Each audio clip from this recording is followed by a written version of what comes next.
پھل پھول تیار کیا ہے، اس منظر کو دیکھنے کے لیے آپ آئے ہیں اور مختلف بڑے بڑے علماء کرام کی زبانی دین کی باتیں بھی سنیں۔ میں ادنا آدمی ہوں،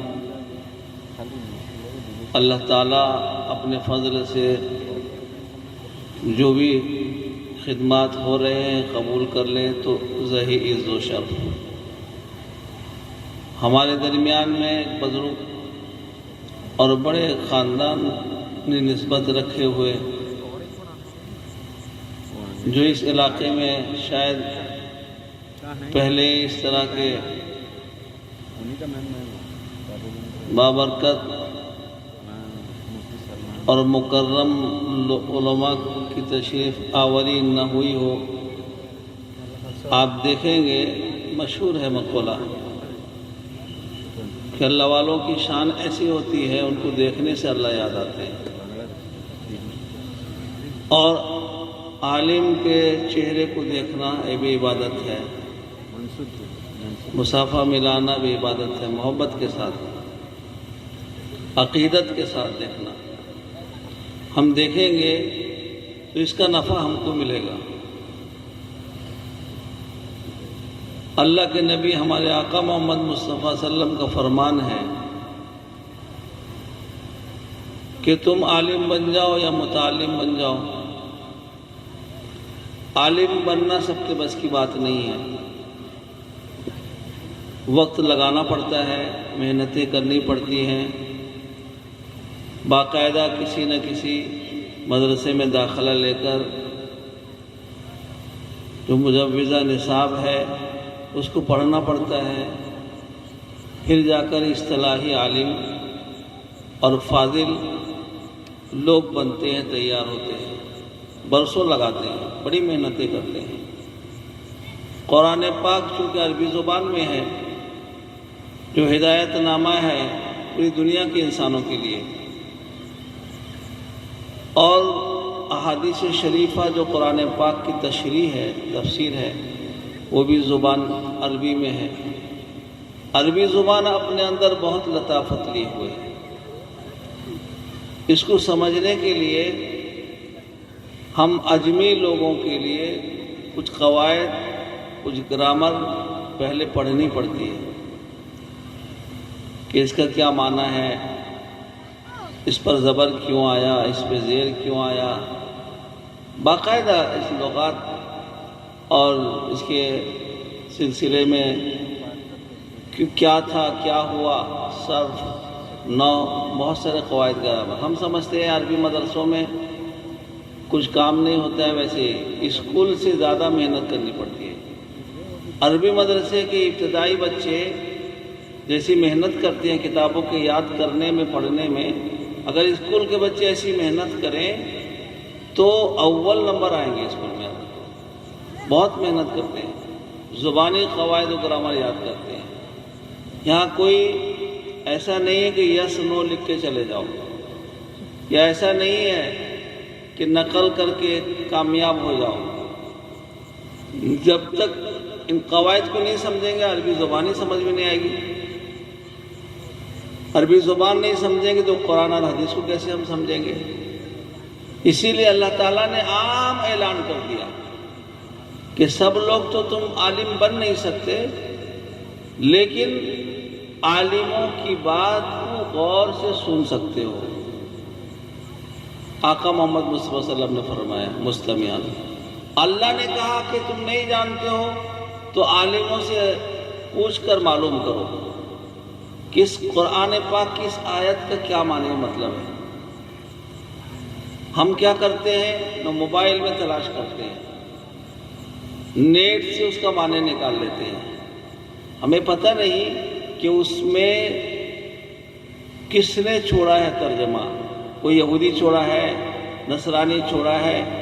اس طرح کے لوگ بیٹھ کر نیٹ میں ہمارے ایمان کو بگاڑنے کے لیے محنتیں کر رہے ہیں، تدبیریں کر رہے ہیں، عقیدہ خراب کرنے کے لیے، ایمان کو بگاڑنے کے لیے۔ حدیث شریف میں ہے کہ تم کس سے علم دین حاصل کر رہے ہو اس کو دیکھو، ایرو غیرو نتو خیرو، جس سے چاہو پوچھ لو۔ ہم کو جب مکان بنانے کی ضرورت پڑتی ہے تو ہم ماہر انجینئر کو تلاش کرتے ہیں کہ اچھا انجینئر کون ہے، چاہے پیسہ جتنا لے، تاکہ میرے مکان اچھے سے مضبوطی کے ساتھ بنے۔ اور اگر کوئی کسی معاملے میں پھنس جائے، مقدمے کا معاملہ آ جائے، تو علاقے کا جو اچھا ایڈوکیٹ ہوتا ہے، لائر ہوتا ہے، وکیل ہوتا ہے، اس سے جا کے بات کرتے ہیں، چاہے ہزاروں لاکھوں فیس لے ہوئے ہو، تاکہ مقدمہ میں جیت جاؤں۔ بیمار ہوتا ہے، اچھے سے اچھے ڈاکٹر کے پاس جاتا ہے، مہنگے سے مہنگا ڈاکٹر۔ لیکن میرے بھائیوں، افسوس کی بات یہ ہے کہ جب دین کی باتوں کو معلوم کرنے کا معاملہ درپیش ہوتا ہے تو ہم جس سے نہیں اس سے پوچھ لیتے ہیں اور کہتے ہیں کہ ہم نے مولوی صاحب سے پوچھا، نیٹ سے نکال لیتے ہیں کہ ہم نے فلاں سے لے لیا۔ ایسا نہیں ہے، کس سے لے رہے ہو پہلے دیکھو۔ علاقے کا معتبر، معتمد اور متقی پرہیزگار عالم دین یا مفتی شرع متین ہو، لوگ جن سے رجوع کر رہے ہوں، جن کے پاس مسائل بہت آتے ہوں، یا کتاب پڑھنے پڑھانے کا سلسلہ ہو۔ کوئی پڑھ کے بہت دن ہو گیا، بھول جاتے ہیں، مسائل کا استحضار نہیں رہتا ہے۔ اب کوئی مسئلہ پوچھ لیتا ہے تو سوچتے ہیں فلاں نے پوچھا، اگر نہیں بتاؤں تو سب کی ہوگی، جو چاہ کہہ دیا۔ اب ہمارے لیے حجت بن جاتا ہے کہ فلاں مولوی صاحب سے پوچھا تھا، یہ جائز ہے۔ آپ کیسے ناجائز کہہ رہے ہو؟ ایک مسئلہ ایسے ہی میرے سامنے آیا کہ فلاں بڑے مولانا سے پوچھا تھا، یہ مسئلہ انہوں نے ایسا بتایا تھا۔ وراثت کا مسئلہ ہو، تقسیم جائیداد کا، چاہے معاملات ہو، لین دین، کاروبار کے مسائل ہوں، یہ سب معاملوں میں شریعت میں رہبری موجود ہے۔ قرآن پاک میں اللہ تعالیٰ نے اس سلسلے میں مثلا نماز کا حکم قرآن میں ہے، کب پڑھو وہ بھی ہے، کیسے پڑھو حدیث شریف میں۔ اللہ کے نبی صلی اللہ علیہ وسلم نے فرمایا صلو کما رأیتمونی اصلی، نماز مجھ کو دیکھ کر سیکھو، میں جیسے پڑھتا ہوں ویسے ہی پڑھو۔ تو صحابہ رضی اللہ عنہم نے آقا محمد مصطفیٰ صلی اللہ علیہ وسلم کو دیکھ کر سیکھا، اور تابعین نے ان سے سیکھا، تابعین نے ان سے سیکھا۔ اس طرح سیکھنے سکھانے کا سلسلہ ہم تک پہنچا ہے۔ اگر ہم میرے بھائیوں بغیر سیکھے اگر نماز پڑھیں گے، ہمارے حضرت قاری صاحب فرمایا کرتے تھے کہ پہلے زمانے میں لوگ 20-20 برس تک نماز سیکھتے تھے۔ وہ کیا نماز ہوتی تھی؟ ایک صحابی کا واقعہ حدیث شریف میں آتا ہے، نماز میں کھڑے ہیں اور دشمنان اسلام کی طرف سے ایک تیر آئی اور ان کے پیر میں گڑ گئی تیر۔ کتنا سخت چوٹ لگی ہوگی اور کتنی تکلیف شدید ان کو پہنچی ہوگی۔ تیر آ کر گھس گئی اور نماز میں کھڑے ان کو پتہ بھی نہیں چلا۔ میرے بھائیوں، اگر مچھر بھنا دے تو ہمارا دونوں ہاتھ ہل جاتا ہے، مکھی اڑ جائے تو ہم پریشان، دکان مکان سارے الجھن نماز کے اندر ہمارے پاس، ہم پریشان ہیں۔ لیکن ایک تیر گھس گئے، پتہ بھی نہیں چلا ان کو۔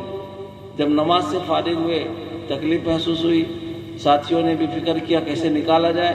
جب اس کو نکالنے لگے تو بہت صدمہ اور تکلیف ان کو ہوا، تو انہوں نے کہا ٹھہر جاؤ، ابھی مت نکالو، میں جس حالت میں تھا تیر لگی میں اسی حالت میں لوٹ جاتا ہوں، یعنی نماز میں پھر میں لگ جاؤں تو تیر نکال لینا۔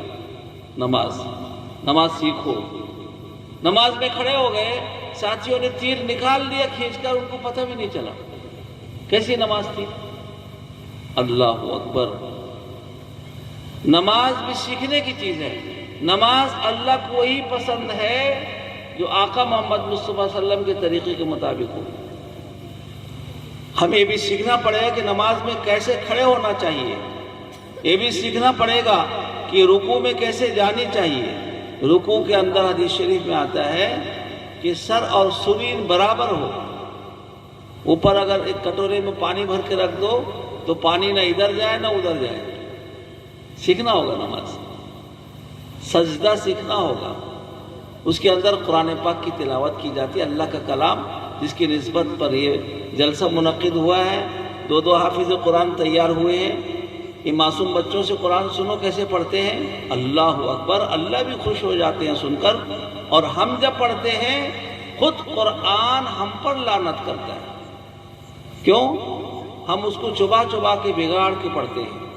کوئی جب کہتا ہے کہ بھائی اس سلسلے میں کچھ کوشش تو کرو، بغیر کوشش کے ایک سائیکل مرمت آدمی سیکھ نہیں سکتا، بغیر کوشش کے پھاوڑا چلانا نہیں جان سکتا، بغیر کوشش کے معمولی سا معمول ہنر اور فن سے آدمی واقف نہیں ہو سکتا، اور بغیر کوشش بغیر سیکھے کیسے قرآن پڑھ لے گا وہ؟ میرے آخون جی استاد پڑھائے تھے، میں جیسے جانتا ہوں ویسے ہی پڑھوں گا۔ اب ایسا قرآن اللہ کو پسند نہیں ہے، اللہ ناراض، اللہ کا کلام وہ خود لعنت کرتا ہے ایسے پڑھنے والے پر جو چبا چبا کر پڑھتے ہیں، مجہول پڑھتے ہیں اور حروف کی ادائیگی صاف نہیں کرتے ہیں، تجوید کے خلاف پڑھتے ہیں۔ تجوید کے مطابق مدرسے میں آؤ، بچے پڑھتے ہیں، دیکھو کم از کم نماز کے اندر جتنی صورتیں عام طور پر لوگوں کو 2 4 5 صورتیں یاد ہوتی ہیں، اتنا تو آدمی صحیح کر لے۔ الف کو الف، حمزہ کو حمزہ، عین کو عین، سین شین صاد ضاد فرق تو پیدا کر سکے۔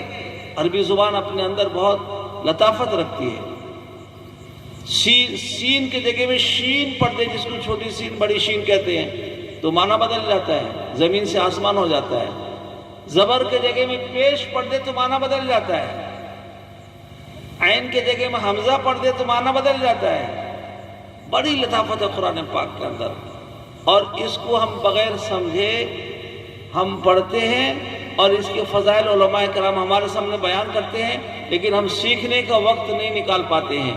یہ بہانہ اللہ کے پاس نہیں چلے گا کہ یا اللہ میں جانتا نہیں تھا، اللہ کہیں گے ہم نے اعلان کیا تھا فَاسْأَلُوا أَهْلَ الذِّكْرِ إِن كُنتُمْ لَا تَعْلَمُونَ، تمہارے اڑوس میں پڑوس میں اور تمہارے جاننے والوں میں اہل علم علماء کرام تھے، تم نے ان سے پوچھا تھا قرآن کیسے پڑھنا چاہیے تھا، ان سے سیکھا تھا، تمہارے پاس وقت نہیں تھا، تمہارے پڑوس میں مدرسہ تھا۔ مدرسہ کیا صرف بچوں کی پڑھنے کی جگہ ہے؟ یہ مدرسہ جس مدرسے کا نمونہ ہے صفہ، جہاں سے سلسلہ چلا ہے، دیکھ لو جتنے اس کے پڑھنے والے تھے، اللہ اکبر، سب 50 55 60 70 سال کے صحابہ رضی اللہ عنہ، 70 80 صفہ کے پڑھنے والے طلبہ سب چھوڑ چھاڑ کر اپنے آپ کو ڈال لیے تھے دین سیکھنے کے لیے۔ دین سیکھنے کے لیے مکمل آپ نہیں چھوڑ سکتے ہو۔ آقا محمد مصطفیٰ صلی اللہ علیہ وسلم نے فرمایا آپ غور سے سننے والے بن جاؤ۔ اگر غور سے بھی ہم سنیں گے امام صاحب کتنا بڑھیا قرآن پاک پڑھتے ہیں نماز میں، تو بھی ہمارے سمجھ میں آئے گا کہ ہم غلط پڑھتے ہیں، امام صاحب صحیح پڑھتے ہیں۔ تو امام صاحب تھوڑا سا وقت دیجئے گا، میں قرآن درست کروں گا جو اللہ کا کلام ہے۔ اور اللہ نے فرمایا، آقا محمد مصطفیٰ صلی اللہ علیہ وسلم کے زبان آقا نے اعلان کیا کہ قرآن اس طرح پڑھو جس طرح اللہ نے اس کو اتارا ہے۔ قرآن کے الفاظ کو بھی اللہ نے اتارا، قرآن پڑھنے کے انداز کو بھی اللہ نے اتارا، اور قرآن کے اندر جو مسائل نکلتے ہیں اس کے معانی، اس کے معارف، اس کے مطالب کو اللہ نے بتایا اپنے حبیب کو۔